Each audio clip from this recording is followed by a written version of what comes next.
Hi west, welcome to our channel. Chandrababu Naidu గారు Davos పర్యటన సందర్భంగా దావోస్ లో ఆయన చేస్తున్నటువంటి కామెంట్లు చూసుకుంటే ప్రజలకు చిరాకు పుట్టిస్తున్నారు.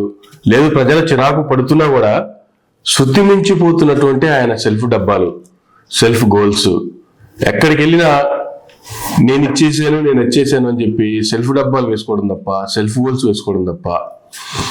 ఈవెన్ దావోస్కి వెళ్ళింది పెట్టుబడులు తీసుకురావడానికి, పారిశ్రామికవేత్తల్ని రాష్ట్రానికి తీసుకురావడానికి, రాష్ట్రంలో ఉన్నటువంటి వనరులను వాళ్ళకి వివరించి ఆ దిశగా వాళ్ళు పెట్టుబడులు పెడితే, వాళ్ళ కంపెనీలు ఇక్కడ పెడితే వాళ్ళకి ఇచ్చేటువంటి ఇన్సెంటివ్లు ఏమి ఇస్తాము, లేదా వాళ్ళకి రాయితీలు ఎలా ఇస్తాము, లేదా ల్యాండ్లు ఇప్పటికే లోకేష్ గారు చెప్తున్నారు అవసరమైతే ఫ్రీగా కూడా ఇచ్చేస్తాము, మీకేంట్రా నొప్పి అనేసి. సో ఇటువంటి బెనిఫిట్స్ వాళ్ళు ఈ రాష్ట్రానికి రావడానికి వీళ్ళు ప్రొవైడ్ చేస్తారనేది వీళ్ళు చెప్పుకోవాలి, చేసుకోవాలి. దాని ద్వారా ఎన్ని లక్షల కోట్ల పెట్టుబడులు తెచ్చుకోగలిగారు, పోనీ అక్కడ వాళ్ళు అగ్రిమెంట్లు చేసుకోగలిగారు అనే విషయాన్ని రాష్ట్రానికి చెప్తే బాగుంటుంది. ఇవన్నీ వదిలేసి తెలుగు ప్రజలు ఈనాడు 190 దేశాల్లో ఉన్నారు అంటే, ఐటీ ఉద్యోగాలు చేస్తున్నారు అంటే దానికి కారణం నేనే, దానికి వేసిన పునాది నేనే అనేటువంటి సెల్ఫ్ డబ్బాలు కొట్టుకుంటున్నారు. హైదరాబాద్ హైటెక్ సిటీ కట్టడం తప్ప హైదరాబాద్లో ఏమైనా చేసిన పని ఏమైనా ఉందా? పోనీ కానీ సరే, డెవలప్ చేశారు. ఎవరు హయాంలో ఎవరెవరు ఎంతెంత డెవలప్ చేసుకుంటూ పోతూ ఉన్నారు. ఎవరికి అవకాశం వచ్చినప్పుడు వాళ్ళు, టీడీపీకి అవకాశం వచ్చినప్పుడు చంద్రబాబు నాయుడు గారు డెవలప్ చేశారు. నెక్స్ట్ కాంగ్రెస్కి అవకాశం వచ్చినప్పుడు వైఎస్ రాజశేఖర రెడ్డి గారు డెవలప్ చేశారు. ఆ తర్వాత వైఎస్ రాజశేఖర రెడ్డి గారి అటన్ మరణం తర్వాత ముఖ్యమంత్రి అయినటువంటి రోసే గారి అండర్లో డెవలప్మెంట్ జరిగింది. ఆ తర్వాత కిరణ్ కుమార్ రెడ్డి గారి అండర్లో డెవలప్మెంట్ జరిగింది. ఆ తర్వాత రాష్ట్రం రెండుగా విడిపోవటం, తెలంగాణలో కేసీఆర్ గారి ప్రభుత్వం కొలువు తీయటం, కేసీఆర్ గారు 10 సంవత్సరాలు మళ్ళీ దాన్ని కంటిన్యూ చేయటం, ఈ జరుగుతున్నటువంటి ప్రాసెస్ ని వాళ్ళు ఇంకో నెక్స్ట్ లెవెల్కి తీసుకెళ్ళడం జరిగింది. ఇప్పుడు మళ్ళా 10 సంవత్సరాలు కేసీఆర్ గారి అధికారం తర్వాత 2018లో జరిగినటువంటి ఎలక్షన్స్ లో మళ్ళా కాంగ్రెస్ ప్రభుత్వం అధికారంలోకి వచ్చింది. రేవంత్ రెడ్డి గారు ముఖ్యమంత్రి అయ్యారు. ఆయన చేసుకునేటువంటి అభివృద్ధి ఆయన చేసుకుంటూ పోతూ ఉన్నారు. ఎవరి హయాంలో ఎవరికి చేతనైనంత, ఎవరి చేతుల్లో ఉన్నంత, ఎవరికి సాధ్యమైనంత వాళ్ళు చేసుకుంటూ పోతూ ఉన్నారు. కానీ వీళ్ళందరూ ఎవ్వరు కూడా క్లెయిమ్ చేసుకున్నటువంటిది నేనే చేశా అని అన్ని క్లెయిమ్ చేసుకుంటూ ఉంటారు. ఈవెన్ ఇక్కడ తెలంగాణలో ముఖ్యమంత్రిగా రేవంత్ రెడ్డి గారు ముఖ్యమంత్రి చైర్లో కూర్చున్న తర్వాత కూడా హైదరాబాద్ ఈ రోజు ఈ రకంగా ఉండడానికి కారణం నేనేటువంటిది ఆంధ్రప్రదేశ్ రాష్ట్ర ముఖ్యమంత్రిగా చంద్రబాబు నాయుడు గారు చేసినటువంటి కామెంట్లు కూడా రేవంత్ రెడ్డి గారు సూటిగా సమాధానం ఇచ్చారు. ప్రతి అభివృద్ధి కాంగ్రెస్ హయాంలోనే జరిగింది, ఇది ఎవరు చేసిన అభివృద్ధి కాదు అనేటువంటిది ఆయన తేల్చి చెప్పేశారు. అయినప్పటికీ కూడా వాటన్నింటిని పట్టించుకోకుండా ఎక్కడ ఏది జరిగినా సరే నేనే అని చెప్పుకుంటూ పోతూ ఉన్నారు చంద్రబాబు నాయుడు గారు. ఒక పక్కన మనకి పక్క రాష్ట్రాలు అయినటువంటి బెంగళూరు చూసుకున్నాము, లేదు పూణే చూసుకున్నాము, అక్కడ ఎవరు కూడా బాంబే చూసుకున్నాము, ఎవరు అక్కడ జరిగినటువంటి డెవలప్మెంట్లు నేనే చేశాను అని ఏ రాష్ట్ర ముఖ్యమంత్రి చెప్పుకోవట్లేదే. పోనీ ఏ రాష్ట్రంలో అయినా సరే ప్రతి రాష్ట్రంలోనూ ఉన్నారు. 195 దేశాల్లో తెలుగు వారు ఎలా ఉన్నారో అలాగే 195 దేశాల్లో మన చుట్టూ ఉన్నటువంటి రాష్ట్రాలకు సంబంధించిన ప్రతి పౌరులు ఉన్నారు. కానీ ఏ రాష్ట్ర పౌరుడైనా నేను ఈ రోజు ఇక్కడ ఉన్నానంటే ఆ క్రెడిట్ నా ముఖ్యమంత్రితో, లేకపోతే గతంలో నా ముఖ్యమంత్రితో ఇలాంటి కామెంట్లు రంజిస్తున్నారా? పోనీ ఏ ముఖ్యమంత్రి అయినా ఈ రోజు మా రాష్ట్రం నుంచి ఇంతమంది పక్క దేశాల్లో ఉన్నారు అంటే ఆ క్రెడిట్ అంతా నాదే అని చెప్పి ఎవరైనా క్లెయిమ్ చేసుకుంటున్నారా?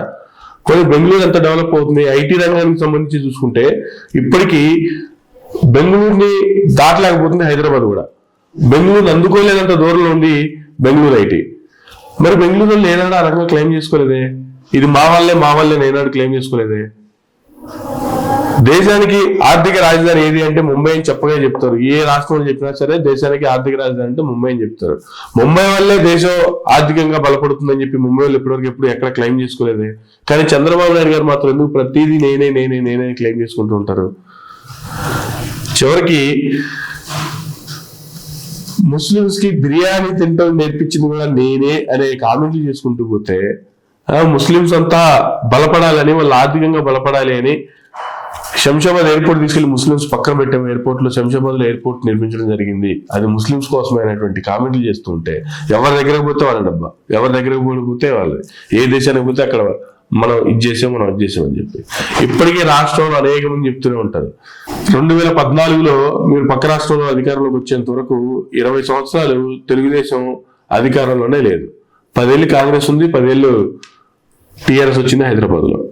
అంటే 20 ఏళ్ల సంది మీ ప్రమేయమే లేకుండా జరిగిన ప్రతిదానికి నేనే అంటే మరి 20 ఏళ్ళలో పనిచేసినటువంటి ముఖ్యమంత్రులు, మంత్రులు వీళ్ళంతా ఏం చేసినట్టు? మరి వాళ్ళందరూ ఖాళీగా కూర్చుంటే మీకు అధికారం ఉన్నా లేకపోయినా వాళ్ళందరితో పనిచేయించి మీరే సుపీరియర్ గా ప్రవర్తించి అందరి చేత పని చేయించినట్ట?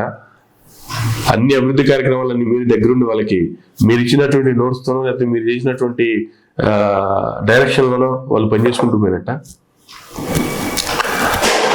ప్రజలు చిరాకు పడుతున్నా సరే ప్రజలు ఏమనుకుంటారు అనే దానికి పక్కన పడేసి నిన్నటికి నిన్న జగన్మోహన్ రెడ్డి గారు ప్రెస్ మీట్ పెట్టారు.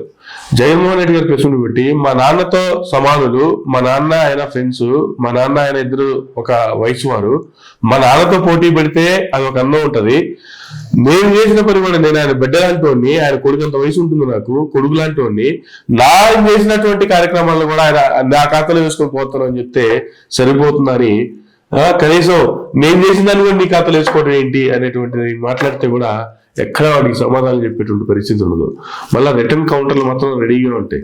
మన భజన బ్యాచ్ ఉంటుంది కదా, రిటర్న్ కౌంటర్లు వేయడానికి మాత్రం అందరూ రెడీగా ఉంటారు, ప్రతిదీ చెప్తూనే ఉంటారు, చేసుకుని పోతూనే ఉంటారు. కానీ ఈయన డబ్బాలు, ఈయన సెల్ఫ్ గోల్స్ మాత్రం నిన్నటికి నిన్న దావోస్ లో, సరే దీని గురించి వేరే వీడియో మాట్లాడుకుందాం కానీ మచ్చుకు చెప్తున్నా, 20 లక్షల కోట్ల పెట్టుబడులు 18 నెలల్లో వచ్చినాయి, 23 లక్షల కోట్ల ఉద్యోగాలు యువతకు కల్పిస్తున్నాం. 23 లక్షల కోట్ల ఉద్యోగాలు, 23 లక్షల కోట్ల అని ఎన్డీటీవీ యాంకర్ కర్ణాలో ఏదో ఉంది ఆయన పేరు,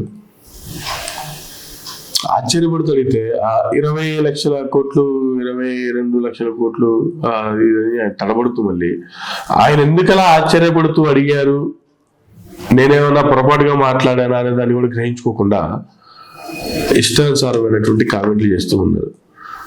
అసలు ఆంధ్రప్రదేశ్ రాష్ట్ర జనాభా ఎంత, దాంట్లో ఉన్న యువత ఎంత, ఉద్యోగ అవకాశాలు కావాల్సినటువంటి పర్సంటేజ్ ఎంత, మీరు ఇస్తున్న ఉద్యోగాలు ఏంది, అసలు కనీసం సెల్ఫ్ గోల్స్ వేసుకునే దానికన్నా కొంచెం ప్రజలు కొంచెం పర్లేదు మా వాడు కొంచెం బాగా చేస్తున్నాడు అనేలా ఉండాలా? ఈడేంద్ర ఆయన అనవసరంగా ఓట్లేస్తే ఇలాంటి పని పోయి రాష్ట్ర పరువు మొత్తం తీసేస్తున్నారని ప్రజలు చేదరించుకునేలా ఉండాలా మనం చేసే కామెంట్లు.